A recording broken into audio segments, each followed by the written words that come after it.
Is it true that you guys went to Neiman's and bought matching belts? Yes. That is true. Bought the MCM belt. I got the receipt. You got the receipt? You like pinned it to the Here wall? it is right here. It's right here. You had it ready that quick? No, let me explain. First off, I figured we should get straight into it. What was your guys' first impression of one another? Please feel free to be as brutal as possible. I thought blxty was like a gamer because I saw him on like Twitter. On there's just one rapper named Atlas. I don't know if you know them. Yeah, I do. That's a really, I haven't heard that name in years. Yeah, but it was on their private Twitter. I saw blxty and like he had like a phase logo type name, but it said instead of like the F, it was like blxty. I don't know. I just thought Mental was just like a cool like lo-fi producer. I don't know what anime it was, but their profile picture was like Naruto or like Dragon Ball or something. It was Dragon Ball Z. It makes sense that you two had those sort of like opinions of one another because from the jump, because I can imagine you don't make as much music as you two have together without being, pretty positive towards each other from the beginning. But I can imagine there have been plenty of times where you two have disagreed on plenty of stuff. So I'm wondering, like, what do you two do to resolve situations where maybe one of you disagrees on a direction to take a track and you guys are sort of butting heads in that regard? I just keep arguing until blxty agrees. No, like, oh, let's meet in the middle. Let's have like a sort of compromise. It's just butting heads until one of you agrees. I just like say in my mind like I'm not getting through to Mental, and I just like let Mental have the W. Does Mental usually come out on top in those situations, or is it a give and take sort of thing? I'm always on top. Yo, chill. Bro. And then how do you two look back on some of your earlier music together, maybe dating back as far as like Alone? It was like really bad. Like our first song together is like detuned, and like I made the beat for it, and I still didn't know like the right key. It's not even like a normal tuning. It's like plus 30 cents or something. Are there moments where maybe you look back on some of your guys' earlier work and like, okay, there are like elements or things that are like had some substance to them, or is it all just universal, like you dislike pretty much everything you guys made like at the beginning of your guys' careers? I feel like around like 2 years ago, like I like started finding my sound and I just like expanded off of that, like around Aura and Bad Time. Like Bad Time is like the first like song that's kind of like our style, I feel like. But like before that, I kind of hate all my music that's not like from the past like year or like year and a half, because like I've just improved and like changed so much from them. Considering you two have worked so much together, that you call each other like twins on each other's like Twitter bios and shit, I think it's safe to say you guys are pretty inseparable. And I feel like your guys' dynamic is something a lot of artists sort of like strive for, to just like have somebody to like throw ideas and like bounce ideas off of and just consistently come back together and collaborate more and more. So I'm wondering, like, what advice would you give to somebody who's maybe looking for the blxty or the Mental in their life? You can't find it. They'll never have it. They can't be like us. You'll find someone if you just make music with a lot of people, and like you'll find someone who clicks with you and who you can like have similar ideas and like goals and stuff. Right, and considering how long you guys have been working together, I can imagine it must have been kind of like a full circle moment for you two to step out on stage in Philly together. Could you tell us a little bit what FIONA'S WORLD was like? That was the best day of my life. I don't know about blxty, but that was easily the best day of my life. It was one of them. I have a video of like Mental getting off the plane. Oh, you guys met at the airport? Yeah, they waited for me at my gate, and they were like recording me when I stepped out. Like I stepped out of the gate, and it was just a phone in my face, basically. Like a family member returning from war. And I'm wondering, like, did any of you have like any sort of like anxiety about getting up on stage? Because I can imagine like going from remaining largely faceless like artists on the internet to like there's 200 people in front of me, like 300 people in front of me, all like screaming the lyrics to my songs must have been kind of intimidating. Honestly, I did at first before I got to Philly. But like the worst part to me was the sound check, like 10 people just staring at me all alone on the stage. Like that was just the terrifying part. I was so nervous for the entire time. Okay, we ordered Wendy's because we didn't eat anything the whole day. And so it was like 5 p.m. We were about to get on. We're like, we should eat before we perform. And so we ordered Wendy's. I ate one nugget and that was all I could eat. Really? No, it wasn't even one. It was like half of a nugget. I was like that nervous. I thought I was gonna I thought I was gonna die. We ordered jucc, right? And like let's not elaborate on that. Just okay.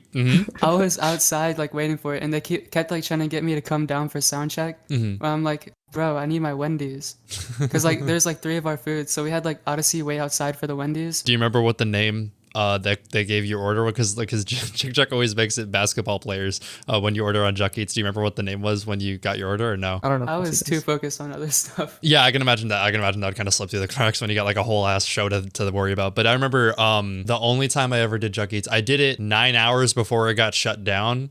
So I was like really nervous, but I think I was like the last person to ever order on Jucc Eats. I put in the ticket and like nothing happened for like 30 minutes. So I was like, oh, what the fuck, is it like closed? They didn't announce that it was closing today. And then jucc DMs me. He was like, oh bro, I forgot to close today. I didn't see it. My bad. And then just like in DMs with me, ats me, and then says coming right up. Like it's like an actual restaurant. And then he like got to work on like preparing the order or whatever. And then he got on to me because it wasn't like my order. It was for my roommate. My roommate had ordered it. So because I told him about jucc, and then I did the order for him. And apparently he got like McDonald's chicken nuggets with no sauce. So then jucc was like, you got nuggets with no sauce?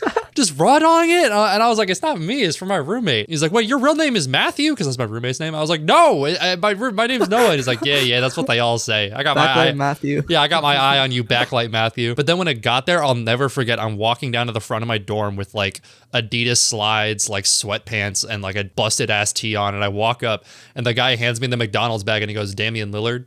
I like almost like pissed myself laughing in the lobby, and then I walked back upstairs and gave my fucking roommate his McDonald's. But yeah, That's jucc Eats, so very funny. good customer support experience. I hope I jucc got watches Jucc this. Eats, like, And it's just like looks at like the bottom of the YouTube video and like looks at the sections and it's just jucc Eats. I got Jucc Eats like 4 times. Hey, that's the cost of 2 normal orders. Hey, I respect it. It's funny that you guys mentioned like the whole like jucc Eats story, because I feel like pretty much everybody I know that either went to or performed at FIONA'S World came away from it with some really funny stories to tell once the weekend was over. So I'm wondering, like, do you have any particularly like funny stories that like stick out in your memory as you came away from that weekend, or no? It was on the last day. Me, blxty, Odyssey, like Draft 2K, Sebi, Kim J. Like Crazy lineup. just a ton of people like chilling in the B&B. We were making beats. There's just one clip of like, I think blxty put down like a single note. Sevi like plays it and starts freaking out at the single note. Dude, Sevi has such an incredible laugh. I fucking love Sebi. I need to interview him at some point. Bro, I love Sevi. Yeah, you have to. I feel like he has like some of the best energy out of everyone in the scene. He's such a character. Yeah. There's a story. I have a story. It was like a group of us. It was like 16 of us, 13 to 16 of us. There's like this fancy restaurant connected to our B&B. We called before like to get reservations, and we go there. We're looking at the menu. All 13 of us, we're looking at the menu. We don't know what any of this is, and it's like $100. And then like we decided to just like dip and go to Cane's. And then we go to cancel it. It's $30 per person. And it's only charged on one person's card. So like one person had to pay like $300. We're like, we can't afford it. And then they're like, okay, we'll charge you for the sparkling water. They just gave up. Yeah. They were literally just gonna like charge you without doing it, and then like you just like push back a little bit, and they were like, no, never mind. Yeah, there's no one else in the restaurant. Like, And I can imagine like coming face to face with so many of like people that like listen to your music after like such a lengthy online career must have felt like sort of like a collision of worlds. And Mental, I understand you also kind of had that like those two worlds collide a bit when you showed your parents your music for the first time. How was that experience? it was scary because, okay, my mom was in Minnesota. I texted her at like 3 a.m. Probably like a whole essay, like a whole 5-paragraph MLA formatted essay. I didn't even want to show them my music because I was like scared. I just told her like everything and like that I had a show and stuff. Oh, this was like in preparation for Philly. Yeah, this is probably 2 weeks before the show. They're pretty supportive and they like my music, I think. So it was Really? cool. Fuck yeah. That's awesome. Yeah, I feel like a lot of parents, at least like whenever I've showed like my parents like my friends' music, they're always like, oh, too much auto-tune or whatever. They're like, they listen to like fucking Jimmy Buffett and shit. So I'm not expecting them to necessarily love like, you know, the music from here. But it's cool that your parents are supportive. And blxty, have you ever showed your parents your music or no? Yeah, I have. Me and Mento were like preparing to show like our parents our music. Mento waited a whole another year for some reason, but all my family members were like wondering how I get money, and they thought I was like doing something like drug dealing or like doing illegal stuff online. Yeah, I can imagine if like money just like shows up in your kid's bank account every month. I can imagine it'd be like a little like, and they don't have a job. I can imagine it'd be a little concerning. But yeah, what'd they say? They just like, oh yeah, that's cool, and stuff. Hold on, Apex Legends just opened. I don't know why. Like it was like really loud. This is why I have no I games posted. installed. None? Not even a single game? Actually, I have Minecraft, but I don't play it. And then it's interesting that your parents are as supportive of your guys' music because I feel like I've asked that question to like a fair few people at this point, and I've yet to meet somebody who told their parents like from the jump that they were making music. So I'm wondering, like, considering both of you have taken that sort of like leap of faith of showing them your stuff, what advice would you give to somebody who maybe wants to show their parents their stuff but like doesn't really know how to go about it? Don't be suspicious about it, or they'll think you're doing something bad. Yeah, and also like maybe wait until you have like, if you want to do stuff with it and like turn it into something more than just like a hobby, then wait until you have like some sort of like, you know, something that like can put you apart from other people. If you're getting money from it, or if you're getting like good numbers numbers or if you're just making something like really, really good or getting some sort of attention. Because I don't know, some parents need to see like some proof before they fully support it. At the end of the day, most people's parents are going to be supportive for the most part. Yeah, it's unfortunate because I feel like I've bumped into quite a few people who like tell their parents eventually, but maybe only have like a few thousand followers on SoundCloud, like 5K monthly or something like that. And then their parents are just like, okay, well, you're not making money from this, so like stop doing it. You have to go to college and stuff like that. And like, obviously I don't expect them to be like, yeah, chase your dreams, don't go to college. Like, fuck yeah, do music. Because it's like, from their perspective, there isn't much proof to show that this could be like a thing, like sustainable, like as like a career path or whatever. But I agree with the point of like maybe having proof to be like, hey, this is something that is like worthy of my time and worthy of your guys' interest. I think that's a good point. And I understand pretty soon after Fiona's World, you two met up again to work on an album together. So I'm wondering, how did you find working together in person after so long of working together online? Oh boy. That was terrible. Like the whole trip, Mento arrived like 2 or 3 days late. What? The whole trip, their laptop was set to mono the whole time. We were like, why does everything sound bad?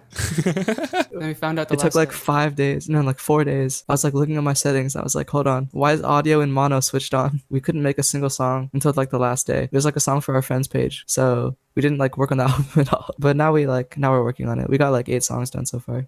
Oh, fuck yeah. Awesome. How many tracks are you shooting for it to be in total? Like 16. Fuck yeah. And I mean, like, blxty, you're not immune to computer problems as well. I understand you set your monitor to like 60 hertz when you had a 144 hertz monitor for like years. How do you know that? Hey, I'm Backlight Noah. I get the scoop. I got eyes and ears everywhere, buddy. Okay. You're Nardwar, right? I'm Nardwar's son. Where do you think these scrolls came from?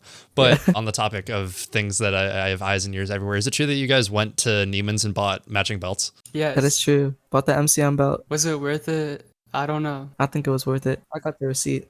You got the receipt? You like pinned it to here the it is, wall? right here. It's right here. You had it ready that I sent a quick? video. No, let me explain. Okay, I was moving my brother's bed in here, so my mom was in here. So I had the receipt like just in a random spot, but I took it and hid it so my mom wouldn't look at it and see how much it was. The only time I've ever been to Neiman's was like recently. It was like 2.5 months ago, and I felt so intimidated because I walked in, I was like, oh my god, like I'm a journalist, I don't have money like that, so I was like terrified, and I was just there with like my friend, and he was shopping for stuff. The thing is, like, I know Neiman's is like, it's supposed to be a big store, but this is the one on Magnificent Mile in Chicago. It's like 6 stories tall. It's like genuinely the size of a fucking IKEA. Oh my god, it's huge. It's like obnoxiously big, and the only way to get up and down the floors is on like the slowest escalators I've ever been on. They take like a full minute for you to get to each floor. They're like designed for like geriatric people or something. We were on the first floor he was looking at like Helmut Lang shit or whatever. And then I was like, man, I got to use the bathroom. Like, and I asked around, like I asked an employee, like, where's the bathroom? Like, oh, it's on the 6th floor. So I was like, okay, great. So I decided to walk up. I don't know why you put a bathroom on the 6th floor. You got to put all that plumbing. Yeah. But I had to walk up 6 floors. I just like went to the bathroom, thought like everything was fine, and then I went to flush the toilet, and it didn't go down. Oh no. And then it's one of those toilets that just automatically flushes like on like a cycle. And I like sat there for like a few minutes being like, bro, please. And it took like 3 cycles and it didn't go down. So I like went and found my friend on the first floor. I was like, yo, we gotta go. And he was like, wait, why? And I was like, I clogged the toilet. He's like, you clogged the toilet at Neiman Marcus? That's a crazy story. You know why they put the bathroom on the 6th floor? Why? It's so you gotta like look at all the clothes when you go up to use the bathroom. That might be it. Because I remember on my way up, I saw a really cool sweater and I was like, dang, if I ever make money, I'm gonna like get that. It looked really, really cool. So it's yeah, a money strategy. Yeah, you're onto something. I like you. You think about money like that. I like the way you think. I always think about money. In Philly as Saks, like we went like 3 times, but like yeah, you guys went a lot.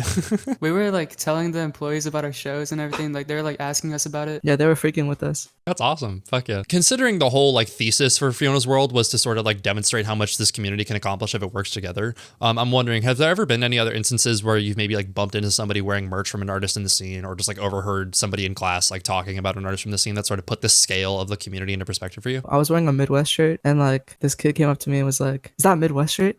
I was like, yeah. And they're like, sick. And then they walked away. Edgar's a particularly prominent example. I remember recently, I'm taking a history of electronic music class this quarter, and we had to introduce ourselves in it by listing a genre that we listen to, like a genre of music. I was like the 15th name to be called or something like that. And like he was just going down the list and everybody was just saying like, oh, I like electronic music. And it was getting kind of boring. So I said like digicor. I like listening to digicore music. And he was like, okay, cool. And then he kept like listing down like the list of names. And then he was like, I'm curious about this digicore.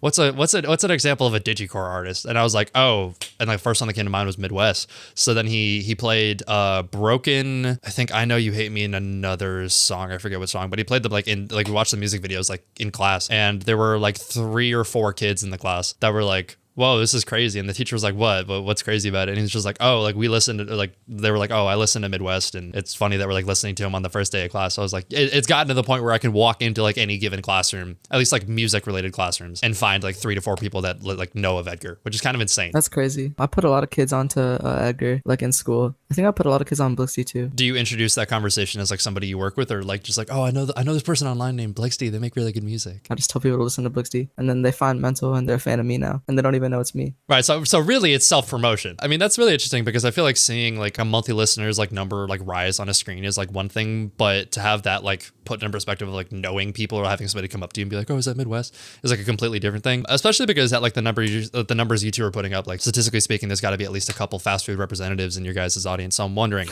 I've asked this question a couple times, but I'm going to put a spin on it this time. Okay. Let's say hypothetically you get hit up by any fast food restaurant in the world to make any fast food like meal in the world. You got to answer for each other. blxty, what is the mental meal? And mental, what is the blxty meal? Oh no, I know what mental's gonna say for me, but wait, I need to remember what I have to say for you. The mental Waffle meal House. What?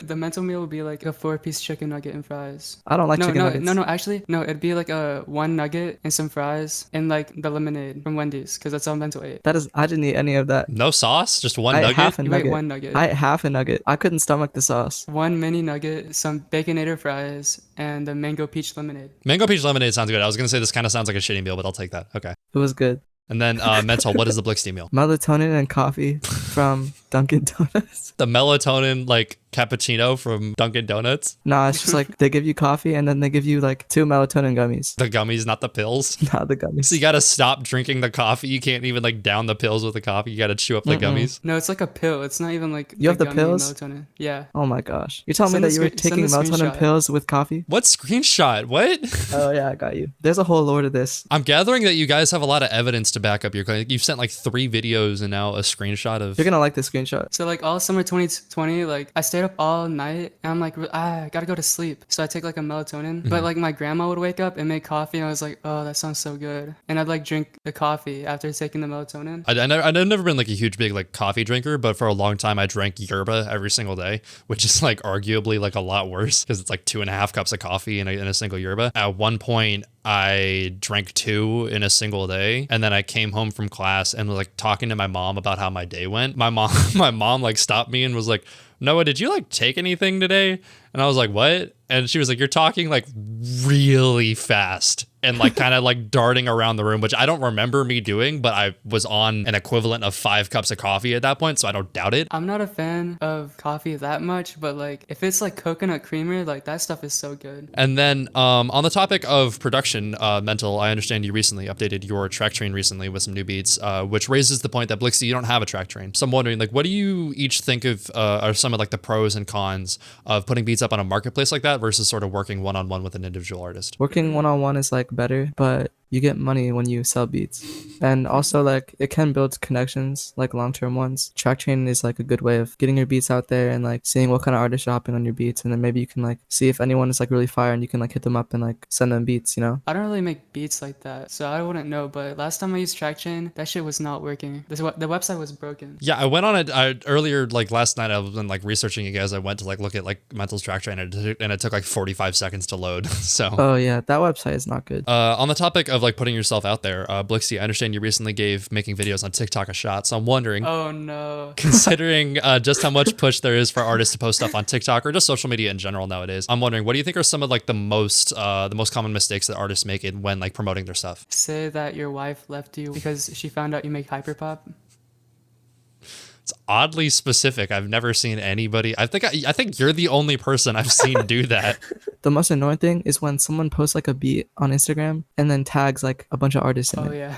Cause I don't know, like maybe it'll work, but like for me, whenever I see that, I just ignore it. Like you're not even like coming up to me and like DMing me and like asking me. you're just like posting it and like tagging me. If you want to work with someone, then at least like have a conversation with them. At least like pretend that you care about the person. So pretend to care. That's Mental's advice to the people. At least. I mean, it's better if you actually do. But and on the topic of branding, I think it's safe to say your guys' branding is pretty heavily rooted in anime, with you two even going as far as to have matching a Comic Kill profile pictures at one point. So I'm wondering, what are each of your guys' favorite like animes, manga, or anything of the sort? There's so much to choose from. Maybe give us your top 5 each. I Want to Eat Your Pancreas, Scum's Wish, Orange, Death Note, Toradora, and Horimiya. That's 6, so clearly you can't count, but it's okay. My fault.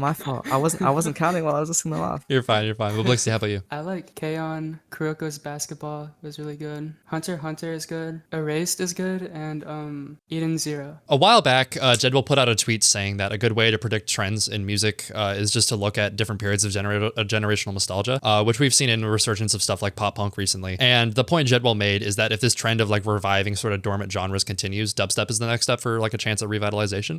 But if that's the case, I can imagine lo-fi would be pretty soon behind that. So I'm wondering, considering your guys' experience in the lo-fi community, what do you think sort of developments that sound is going to have going forward? I remember you asked me this originally, and I said there would be no development, but I actually changed my mind because I was listening to Delta's like alt page, and like they're going crazy like with like making it unique, and like they're putting their own sound on it. So I feel like honestly like there's like a lot that can be done with that genre, and like a good example is like Quinn's album. There's like a lot of lo-fi stuff on there. What's the song called? Two Door Tiffany. That song is so good, and that's like I feel like that's a good example of like where the genre could go in the future. It doesn't have to be like a corny like anime girl study music, you know. It can be like some really like interesting and like deep and like, you know, real music that's not just like computer generated. And then no matter how many new artists you discover, it seems like there's always going to be 100 more you wish you could have found sooner. So if you could pick a handful of artists to put our listeners onto right now, who'd you pick? Like Lazy Doll, Mino, Kiriano, Corey Lingo is really good. Sino, Cairo, definitely Cairo. Data Life, Reserve. For me, it's probably like Lazy Doll, Lunchbox. Lunchbox is so hard. My friend Odyssey, Z. I don't know how Z is not famous. Like, yeah, Z has insane music. Like, Respected, like to this day, is such like a fucking catchy song. I don't even get how they're not like mainstream. Like, it's just crazy to me because they have such like a distinct and like good sound. Like all their music is just good. Draft 2K, Can. No, I'm kidding. Emo Rave, Senses, Tropes. Did I say Cold Spades? I forget. You didn't, but Cold Spades is also really good. Oh, Blush, Bliss, Abstract, jucc. Oh, also Charms. Despite how many people each of you have collaborated with on songs in the past, I'm sure there's still plenty more you want to work with. So I'm wondering, if you could pick a handful like dream collaborators, either on vocals or on production, who would they be? I've been sending beats to SGP West. I really want an SGP West placement. I want a Lunchbox placement. I got some songs with Kiriano coming out soon, I think. I want a Uzi placement. That would be insane. Holy shit. Yeah, I can hear Uzi on one of your beats, yeah. Yeah, that'd be crazy. I want to make a song with Blade. I want to make a song with Echo. Hell yeah. Not Thai Boy? And Thai Boy too, yeah. Gotcha. Okay. I was like, dang, you're leaving him out? Okay. I want to make music with like Kiriano, Reserve, Destroy Lonely, Bandmate, that would be cool, and Lazy Doll. And maybe like Star Kids. Finally, I'm really excited for what you two are going to accomplish this next year with an entire 16-track album coming up. That's super exciting. So I'm wondering, with, you know, that album on the horizon and you guys working together even more and more, what are you looking to accomplish for the years there? Hopefully being able to just like live off of this, you know, just to live like comfortably off of just music. And like just traveling and going everywhere and meeting people. Yeah, like for the rest of 2022, I'm just trying to finish this album and like get it like ready to drop. But like next year, I want to be like living off it, going to studio sessions, doing more shows. I want to move in with blxty if he wants to still. Yeah, blxty, you mentioned like traveling and stuff like that. I feel like the first time I'd ever really traveled for like a show or anything like that was like the Overcast show in Philly last year. And after that, I was like, damn, I need to get out there and like start traveling more. It's kind of like a drug. Going to Philly was like so fun, but it's just like I don't like make enough money to like do that like 10 times a month. Me neither, but I'm still doing it. blxty knows. I try to convince him to come with me places. Mental's tried to convince me to go to like 6 different like places in the span of 2 months. Mental's tried to get me to go to Tennessee, LA, New York, like South Carolina. Okay, I get the LA, New York part. What the fuck is in South Carolina or Tennessee? Or is it North Carolina? Fuck yeah. All right, that's gonna wrap it up for today. Thank you so much for being with me today. Thank you, Backlight Matthew. Backlight Matt. We just took a shot, left like baby, I don't feel